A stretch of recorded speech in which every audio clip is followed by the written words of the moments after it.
오늘 함께 읽은 마가복음 1장 우리 16절에서 20절 말씀을 통해서 나를 따라오너라 라는 제목으로 함께 은혜를 나누기를 원합니다.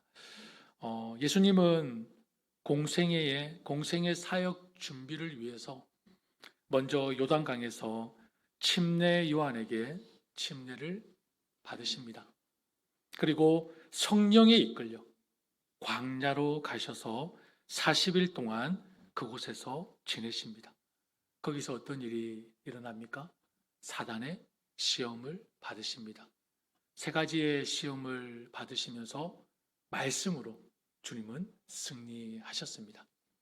그리고 갈릴리에 오셔서 하나님의 복음을 선포하시면서 공생의 사역이 시작됩니다. 뭐라고 외쳤습니까? 때가 찼다. 하나님의 나라가 가까웠다. 회개해라. 복음을 믿어라. 라고 선포하십니다. 이렇게 말씀하신 후에 갈릴리 바닷가에서 어부로 활동하고 있던 베드로, 안드레 형제, 그리고 야고보, 요한 형제를 보고 나를 따라오라 말씀하십니다. 그들의 반응은 어떠했습니까? 모든 것을 버려두고 예수님을 따라 떠났다고 증언하고 있습니다. 현재 지금 오늘을 살아가고 있는 바로 그리스도인들, 우리들에게, 저와 여러분에게 예수님은 여전히 이와 같이 말씀하지 않으시겠습니까? 나를 따라오라. 나를 따라오너라. 예수님께서 우리를 향해 나를 따라오너라 말씀하시면 여러분들은 어떤 반응을 보이시겠습니까? 예수님을 따르시겠습니까? 아멘이 없으시네요. 예수님을 따르시겠습니까? 노멘 없으시면 감사합니다. 그래서 이 교회는 오직 주님만을 따르는 주님의 교회가 되길 축복합니다. 지금 여러분은 예수님을 따르겠다고 대답하셨습니다. 그렇다면 이제 정말 중요한 질문이 나갑니다. 왜 예수님을 따르십니까? 여러분이 왜 예수님을 따르려 하십니까? 오늘 이 질문을 스스로에게 물어보시면서 진지하게 고민해보고 돌아가는 시간이 되기를 원합니다. 예수님을 따르려는 이유들이 여러 가지가 있을 수 있습니다. 여러 가지 이유들을 말씀드릴 텐데 나와 관련이 있는지 한번 점검해 보시기를 바랍니다. 자, 첫 번째 이유입니다. 예수님은 말씀을 통해서 원수를 사랑하라고 말씀하셨습니다. 그리고 오른뺨을 때리면 왼뺨도 돌려대라고 말씀을 하셨습니다. 이런 위대한 도덕적 가르침 때문에 예수님을 존경하고 따르는 사람들이 있지 않을까요? 그래서 어떤 사람들은 그리스도인들이 이 가르침 때문에 예수님을 섬기고 따르는 줄 알고 그리스도인들에게 이렇게 말합니다. 여러분들이 믿는 예수님이 원수를 사랑하라고 하고 오른뺨을 때리면 왼뺨을 돌려대라고 했는데 당신은 왜 형제 자매를 미워하십니까? 당신은 왜 예수님처럼 살지 못합니까? 여러분, 뭐라고 대답하시겠습니까? 대답하기 참 곤란하죠. 예수님께서 하신 이 말씀들은 이 땅을 살아가는 사람들에게 주는 위대한 가르침이고 교훈이 맞습니다. 그러나 그리스도인은 이것 때문에 예수님을 따르는 것이 아닙니다. 두 번째 이유입니다. 예수님은 이 땅에 인간의 몸을 입고 오셔서 어떤 모습을 보여주셨습니까? 가난한 자들, 그리고 과부들, 어린아이들, 어렵고 고통받는 사람 편에서 그들을 돌보고 치료하고 함께 하시면서 그들의 친구가 되어 주셨습니다. 이런 모습 때문에 예수님을 따르는 사람도 있지 않겠습니까? 그래서 교회는 어려운 사람을 구제하고 사랑을 나누는 일에 마음을 쓰고 투자를 많이 해야 한다고 말들을 합니다. 당연히 물론 그리스도인이 배워야 할 삶이고 따라야 하는 좋은 본보기에는 틀림이 없습니다. 그러나 이러한 이유 때문에 예수님을 따르는 것은 아닙니다. 세 번째 이유입니다. 예수님은 우리가 말씀을 통해서 늘 보듯이 수많은 병자를 고치시고 귀신을 쫓아내시며 죽은 자를 살리시고 또 무리를 걷는 그런 이적, 기적들을 많이 보이셨습니다. 이러한 모습 때문에 예수님을 따르려 하는 사람들이 있지 않을까요? 지금도 여전히 이와 같은 기적들이 일어나기도 합니다. 절벽 끝에 서서 주를 찾고 주께 도움을 구했을 때 도무지 인간의 힘으로 해결할 수 없는 것들, 일어날 수 없는 기적적인 사건들이 세계 곳곳에서 지금도 여전히 일어나고 있습니다. 물론 이런 것을 체험하고 경험하는 것도 너무나 귀하고 소중한 것입니다. 그러나 우리가 이러한 이유 때문에 예수님을 따르는 것이 아닙니다. 조금 더 말씀을 이해하기 위해서 요한복음 6장의 내용을 한번 가져오겠습니다. 예수님이 유대 사람의 명절인 유월절이 가까웠을 때 갈릴리 바다 곧 디베랴 바다 건너편에 가십니다. 그때 이미 예수님께서 수많은 병자들을 고치신 기적들을 보았던 큰 무리들이 따라갑니다. 수많은 무리들을 먹이시는데 여러분 어떻게 먹이십니까? 어떻게 먹이시죠? 보리떡 5개와 물고기 2마리, 5병2호로 몇 명을 먹이십니까? 5,000명을 먹이시고 얼마나 남기셨습니까? 12광주리를 남기셨습니다. 이렇게 기적을 행하시는 예수님을 군중들이 가만히 놔두겠습니까? 자신들의 왕으로 삼으려고 합니다. 그것을 미리 예수님은 알고 먼저 가십니다. 혼자 산으로 올라가십니다. 그리고 예수님은 제자들과 함께 가버나움으로 가십니다. 그때 무리를 걷는 사건이 일어나죠. 배를 타고 군중들도 예수님을 찾아 가버나움으로 몰려갑니다. 예수님을 만납니다. 선생님, 언제 이곳에 오셨습니까? 그러면서 요한복음 6장 26절, 27절 말씀에서 예수님은 이렇게 대답합니다. 한번 볼까요? 같이 읽습니다. 시작. 예수께서 그들에게 대답하셨다. 내가 진정으로 너희에게 말한다. 너희가 나를 찾는 것은 표징을 보았기 때문이 아니라 빵을 먹고 배가 불렀기 때문이다. 너희는 썩어 없어질 양식을 얻으려고 일하지 말고 영생에 이르도록 남아있을 양식을 얻으려고 일하여라 라고 말씀합니다. 예수님은 이에 대해 말씀하고 있습니다. 하나님께서 보내신 일을 믿는 것이, 잘 들으십시오, 하나님께서 보내신 일을 믿는 것이 하나님의 일이라고 말씀하고 있습니다. 하늘에서 빵을 내려주시는 분은 하나님이시라. 그러면서 자신이 생명의 빵이라고 하시고 내 살을 먹고 내 피를 마셔야 영원히 살 것이라고 말씀하고 있습니다. 이 말씀을 이해하지 못하는 군중들의 반응은 어떠했을까요? 우리 요한복음 6장 66절 말씀 한번 읽어볼까요? 66절입니다. 시작. 이 때문에 제자 가운데서 많은 사람이 떠나갔고 더 이상 그와 함께 다니지 않았다. 예수님께서 본인이 누구인지를, 어떤 일이 하나님의 일인지를 말씀을 하신 후에 예수님을 따랐던 많은 군중들 속에서 이러한 반응을 보이고 떠났다라고 말씀하고 있습니다.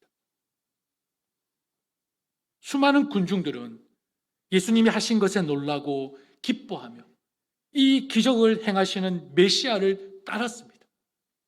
하지만 예수님께서 그들이 따라야 할 것이 진정 무엇인지를 시험했을 때 많은 군중이 비웃으며 떠나갑니다. 왜 군중이 떠났습니까?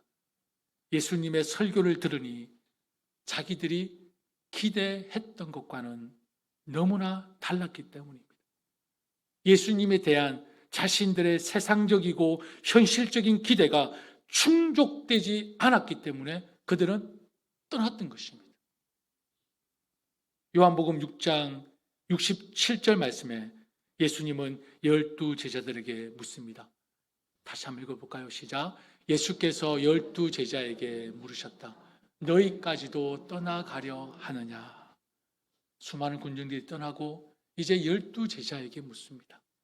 너희도 떠나고 싶으냐?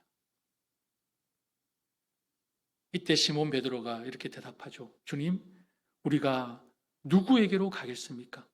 주님에게는 영원한 생명의 말씀이 있습니다. 우리는 주님이 하나님의 거룩하신 아들이라는 것을 믿고 알게 되었습니다. 라고 베드로가 고백합니다. 지금도 여전히 주님은 저와 여러분에게 늘 묻고 계십니다. 너희들도 떠나고 싶으냐? 우리는 매일매일 매 순간 어느 곳에 있든지 누구를 만나든지 이 질문에 답하며 살아야 합니다. 너희들도 떠나고 싶으냐? 여러분 무엇이라고 대답하시겠습니까? 이 질문에 뭐라고 답하며 여러분들은 살아가고 있습니까? 오늘 본문의 말씀에서 예수님은 제자들을 부르실 때 나를 따라오너라 말씀하신 것처럼 똑같이 저와 여러분들을 동일하게 부르십니다. 나를 따라오너라. 그러면서 내가 너희를 사람 낚는 어부가 되게 하리라 말씀하십니다. 2000년 전에 제자들을 부르실 때 사람의 생명을 살리는 제자로 부르신 것처럼 저와 여러분에게도 똑같이 우리에게 따라오라 하시며 사람의 생명을 살리는 제자로 부르시겠다고 말씀하십니다. 나를 따라오너라. 여러분, 이 말에 어떤 의미가 담겨져 있을까요? 나를 따라오너라. 순전히 자기만, 오직 예수님만을 뒤따를 것을 원하고 계십니다. 지금까지 우리들은 내 계획에 따라 내 스스로 인생 행로를 결정하고 이에 대하여 책임지는 삶을 살아왔습니다. 그러나 예수님의 제자가 된 이후에는 모든 것을 예수님께 맡기고 오직 주님의 뜻만을 쫓아 살아야 함을 말씀하고 있습니다. 그게 바로 나를 따라오너라입니다. 예수님께서는 저와 여러분을 자신의 제자로 부르시면서 외형적인 직업이나 재산 그리고 가족뿐만 아니라 자기 자신까지도 제일 된 것임을, 최고임을 부인하는 삶, 내려놓는 삶을 요구하시고 오직 주님만이 내 삶의 진정한 주인 되심을 범사에 인정하고 결단하기를 요구하고 계시는 것입니다. 그리고 주님을 따르면 주님은 우리를 무엇이 되게 하신다고 하십니까? 사람을 낚는 어부가 되게 하리라 말씀하십니다. 이걸 헬라어로 할리에이스 안드로폼이라고 합니다. 이 말씀을 조금 더 쉽게 풀어서 말하면 나는 너희를 사람들의 어부로 만들 것이다 라는 의미입니다. 여러분 이 말씀의 특징은요 헬라어로 포이에소입니다. 포이에소는요 만들다, 되게 하다라는 뜻을 가지고 있습니다. 만드는 행동의 주체가 누구입니까? 만드는 행동의 주체가 누구죠? 부름받은 제자들입니까? 부름받은 저희들입니까? 아닙니다. 부르신 예수님께서 자신이 만들겠다고 분명히 말씀하고 있습니다. 너무나 중요한 말씀입니다. 여러분, 이 부분을 놓치지 마시고 잘 들어보십시오. 왜 이 말씀이 중요한지. 예수님께서는 제자들에게 그들 스스로 사람을 낚는 어부가 되라고 말씀하지 않으셨습니다. 예수님 자신이 그들로 사람을 낚는 어부가 되도록 만들어 주시겠다고 말씀하고 있습니다. 여러분 참 놀랍지 않습니까? 보통 제자들이 스승을 찾아서 저의 스승이 되어 주십시오라고 하는 게 일반적입니다. 그렇죠. 근데 예수님께서는 스승이 자신이 먼저 찾아와서 자발적으로 제자들을 택하여 부르시고 있습니다. 우리가 예수 그리스도를 믿고 예수님의 제자가 되는 것, 이 모든 것이 내 의지로 인함이 아니라, 내 선택과 결단으로 인함이 아니라 오직 누구의 주권입니까? 하나님의 주권에 있음을 말씀하고 있습니다. 예수님 자신의 의지로, 예수님 자신의 열심으로 사람을 구원하시는 그 구원의 원리를 오늘 본문을 통해서도 우리는 확인할 수가 있습니다. 사람을 택하시고 자녀 삼으시는 것, 제자 삼으시는 것에 우리의 공로가 조금이라도 있습니까? 없습니까? 전혀 없습니다. 오늘 말씀을 통해서도 확인하고 있지 않습니까? 내가 사람을 낚는 어부가 되게 하리라. 주님의 음성이 들리십니까? 자, 예수님을 따르면 예수님이 저와 여러분을 사람을 낚는 어부로 만들겠다고 하십니다. 예수님을 따르는데 이유가 없습니다. 그저 주님이 나를 따라오라는 그 음성에 반응하는 것입니다. 중요한 것은 예수님의 그 음성을 듣는 것입니다. 예수님이 나를 부르는구나. 예수님이 나를 찾아오셨구나. 예수님이 나와 함께 하시기를 원하시는구나. 예수님이 나에게 나를 따라오너라 말씀하시는구나. 그저 이 말씀에 반응하는 것입니다. 예수님이 보이신 기적 때문에, 예수님이 보이신 선한 일 때문에, 예수님이 보이신 삶의 행적 때문에 우리가 예수님을 따르는 이유는 되지 못하는 것입니다. 그것은 이유가 아닙니다. 예수님을 따르는 이유는 바로 예수님의 그 음성, 예수님의 말씀, 바로 예수님 때문입니다. 저와 여러분이 따라야 할 분은 바로 예수님이라는 것을 잊지 마십시오. 예수님을 따라야, 예수님을 온전히 의지해야 예수님이 우리의 삶에 어떻게 하십니까? 들어오셔서 저와 여러분을 사람을 낚는 업으로 만드시겠다는 것입니다. 내가 예수님을 따르는 그 순간부터 우리는 예수님의 제자로 부름을 받은 것입니다. 내가 예수님을 따르는 그 순간부터 우리는 예수님의 제자가 되는 것입니다. 그렇다면 이렇게 부름받은 자녀들은 자신들의 부족함으로 인해 염려하거나 걱정할 필요가 있습니까? 없습니까? 전혀 없습니다. 왜 그렇습니까? 예수님의 제자가 된 이후부터는 예수님이 나를 만들어 가시기 때문입니다. 그래서 걱정할 필요가 없는 것입니다. 염려할 필요가 없는 것입니다. 예수님을 따르는 그 순간 우리는 예수님께서 우리의 스승이 되어주셔서 사람을 낚는 업으로 만들어 가시는 것입니다. 사랑하는 여러분, 말씀을 잘 보세요. 제자들을 부르실 때 사람을 낚는 어부가 되게 하리라는 미션을 먼저 주셨습니까? 아니면 나를 따라오너라 라는 미션을 먼저 주셨습니까? 말씀을 같이 한번 읽어볼까요? 우리가 17절 말씀, 오늘 본문 17절 말씀을 같이 한번 읽어볼까요? 17절입니다. 17절 말씀을 같이 한번 읽어볼게요. 시작. 예수께서 이르시되 나를 따라오라. 내가 너희로 사람을 낚는 어부가 되게 하리라 하시니. 어떤 미션이 먼저 주어졌습니까? 나를 따라오라는 미션이 먼저 주어졌습니다.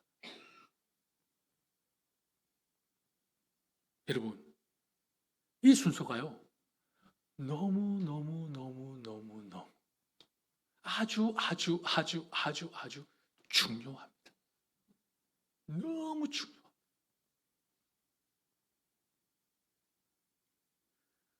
저와 여러분에게요, 먼저 어떤 일을 해라고 부르신 것이 아닙니다.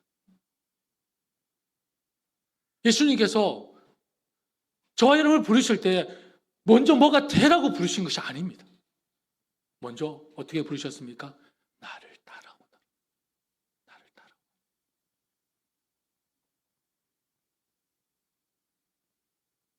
이렇게 말씀하고 계십니다. 뭘 해라가 먼저가 아니라, 무엇이 되라가 먼저가 아니라 나를 따라.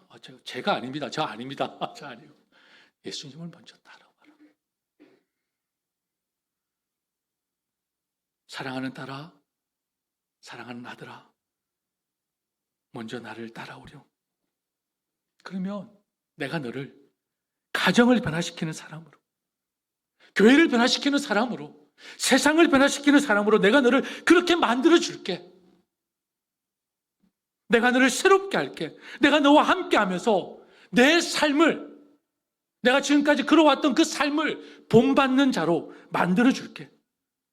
나를 따라와라. 나를 따라오너라.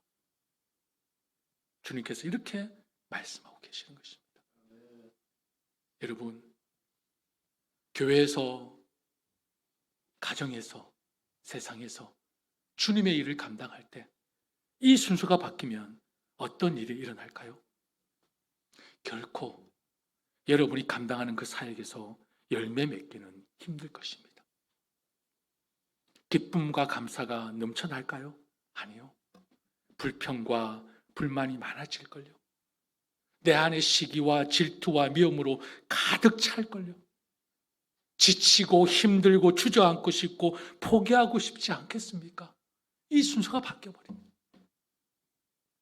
온갖 시험과 상처와 아픔과 어려움과 고통만 남지 않겠습니까? 왜요? 무엇 때문입니까? 주님을 따른다는 것의 의미가 무엇입니까? 우리 마가복음 8장 23절 같이 한번 읽어볼까요? 주님을 따른다는 의미가 무엇인가? 시작. 무리와 제자들을 불러 이르시되 누구든지 나를 따라오려거든 자기를 부인하고 자기 십자가를 지고 나를 따를 것이니라. 아멘. 주님을 따르는 것은 여러분, 자기를 부인한다는 건 뭐죠? 내 것을 내려놓는 것입니다. 나의 것을 포기하는 것입니다.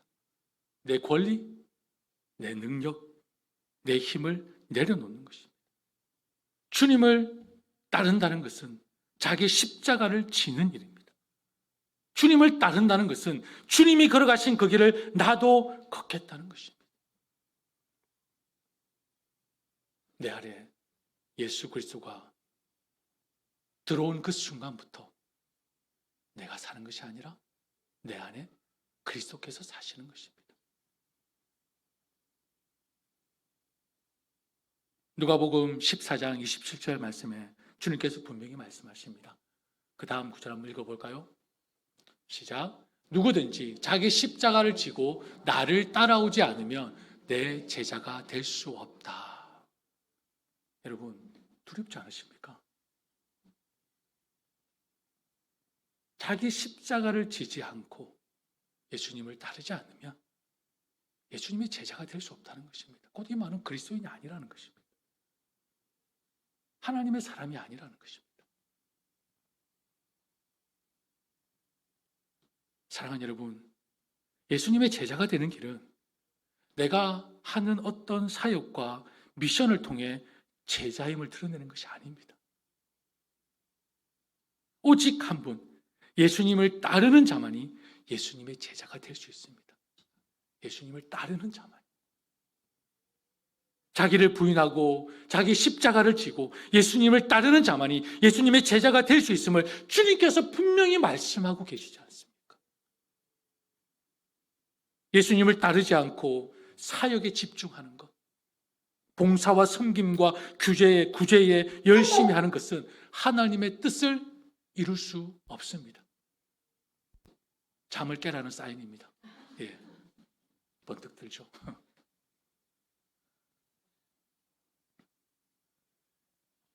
예수님을 따르지 않고 여러분 사역에 집중하는 것, 봉사와 섬김과 구제에 열심히 하는 것은 하나님의 뜻을 이룰 수 없습니다. 왜 그런 줄 아십니까? 하나님의 뜻은 예수님을 따르는 제자, 예수님을 따르는 그리스도인을 통해 이루시기 때문입니다. 열심히 하는 자를 통해서 이루는 게 아니고요, 예수님을 따르는 자를 통해서 하나님의 일을 이루어 가시는 것입니다. 내 땀으로 하는 게 아니라, 내 노력과 내 수고로 하는 게 아니고요, 예수님을 따르는 자를 통해서 하나님의 일을 해 나가신다는 것입니다. 너무 중요하지 않습니까? 예수님을 온전히 따르지 않는 자를 통해 하나님께서 하나님의 일을 맡기시겠습니까? 저라도 못 맡기겠습니다. 안 따르는데 어떻게 맡기겠습니까? 아무리 열심히 하고 아무리 좋은 스킬을 갖고 있고 아무리 많은 것들을 가지고 있어도 순종이 없는데, 따르겠다는 마음이 없는데 어떻게 그를 통해 일을 할 수 있겠습니까? 결코 그럴 수 없습니다. 하나님의 사역을 여러분들은 감당하기를 원하십니까? 섬김과 봉사로 하나님의 영광을 드러내기를 원하십니까? 여러분의 수고와 노력과 헌신으로 성도와의 관계 속에서 유익함을 드러내기를 원하십니까? 그렇다면 먼저 예수님을 따르는 자가 되십시오. 자기를 부인하고 자기 십자가를 지고 예수님을 따르는 제자가 먼저 되시기를 바랍니다. 그러면 예수님께서 여러분의 그 순종, 여러분의 그 겸손, 섬김, 봉사, 헌신, 수고, 그 노력을 통해 하나님의 뜻을 이루어갈 수 있도록 여러분을 만드시고 다듬으셔서 여러분을 통해 위대한 일들을 펼쳐 나가실 것입니다. 믿음의 조상 아브라함도 어떤 인물이었습니까? 전혀 하나님을 몰랐던 인물이었습니다. 그러나 하나님이 찾아가셔서 그를 선택하셔서 부르셨습니다. 떠나라. 본토 친척 아비 집을 떠나라. 아무 영문도 모르고 아브라함은 순종했습니다.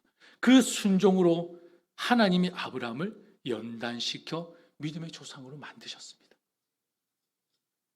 먼저 순종함으로 아브라함을 믿음의 조상으로 만드신 것입니다. 아브라함이 잘나서가 아닙니다.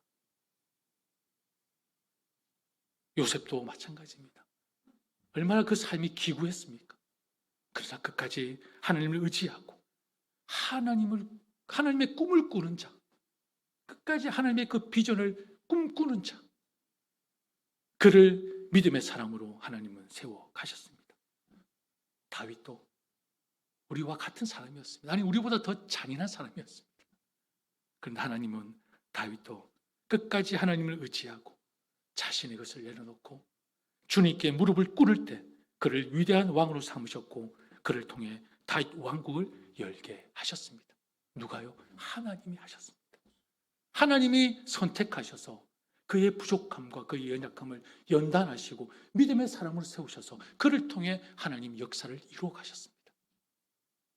예수님의 제자들도 마찬가지입니다. 예수님의 제자들, 예수님을 떠났던 자들이었습니다. 부인했던 자들이었습니다. 의심했던 자들이었습니다. 그러나 예수님이 제자들을 끝까지 포기하지 않고 자기 십자가를 지고 주님을 따를 때 하나님은 그들을 예수님의 제자로 삼으셨고 그를 통해 위대한 역사를 드러내셨습니다. 그 역사가 지금 우리들이지 않습니까? 지금 우리들이지 않습니까? 예수님을 따르지도 않으면서 사람을 낚는 일, 어떤 사역과 미션에 집중합니다. 예수님을 따르지도 않으면서 내가 하고 싶은 사역에, 내가 맡겨진 사역에만 집중하면서 그 일을 통해 나는 그리스도인입니다. 나는 예수님의 제자입니다. 그거는 자기 만족입니다. 하나님을 인정하지 않으십니다. 사역과 일을 통해서 그리스도임을 드러낼 수 없습니다. 제자임을 증명할 수 없습니다. 먼저 첫 번째 미션이 해결이 안 됐는데 오직 주님을 따르는 자, 오직 예수 그리스도의 이름으로 나아가는 자만이 자기를 부인하고 자기 십자가를 지고 예수님을 따르는 자만이 예수님의 참 제자가 될 수 있는 것입니다. 말씀을 정리하겠습니다. 사랑하는 여러분, 십자가를 지고 예수님의 길을 예수님을 따르는 길은 좁고 어려운 길이지만 그 길이 생명입니다. 그 길이 참된 기쁨입니다. 죽어가는 모든 것을 살릴 수 있는 길입니다. 그렇기 때문에 사람을 낚을 수 있는 능력이 나오는 것입니다. 어디서 나오는 거라고요? 예수님을 따를 때, 예수님을 먼저 나의 구주로 인정하고 예수님을 나의 주로 모실 때, 그 안에 사람을 닦을 수 있는, 사람을 살릴 수 있는 능력이 그 안에 있다는 것입니다. 내 힘으로 하는 것이 아니라는 것입니다. 하나님께서 맡겨주신 사역을 감당할 수 있는 능력이 바로 그 안에서 생기는 것입니다. 어떻게 할 때요? 주님을 따를 때. 기독교 역사에서 영적인 거장들이 걸어갔던 길이 바로 이 길이었습니다. 십자가를 지고 예수님을 따르는 그들이 있었기에 주변과 사회를 변화시키는 결과를 낳지 않습니까? 타락한 인간을 회복시키기 위해 하나님께서 우리에게 주신 선물이 무엇인지를 잊지 마십시오. 그것이 무엇입니까? 타락한 인간을 회복시키기 위해서 이 세상에 허락한 하나님의 선물이 무엇입니까? 하나밖에 없습니다. 십자가입니다. 십자가입니다. 여러분 삶 속에서 그 십자가의 은혜를 얼마나 경험하십니까? 사실 예수님을 만난 사람은요, 십자가를 통해서도 펑펑 감격하고 울어야 되는 것이 정상입니다. 사실 요즘을 바라보면 자신의 회복과 신앙적 성장을 위해 십자가를 찾고 의지하는 사람들이 줄어가고 있는 현실이 너무나 안타깝습니다. 교회 안에서도 십자가의 능력이 사라지고 있습니다. 게다가 기독교인들 중에서도 진리가 아닌 것에 목숨을 거는 사람이 늘어가고 있다는 것은 심히 안타까운 모습입니다.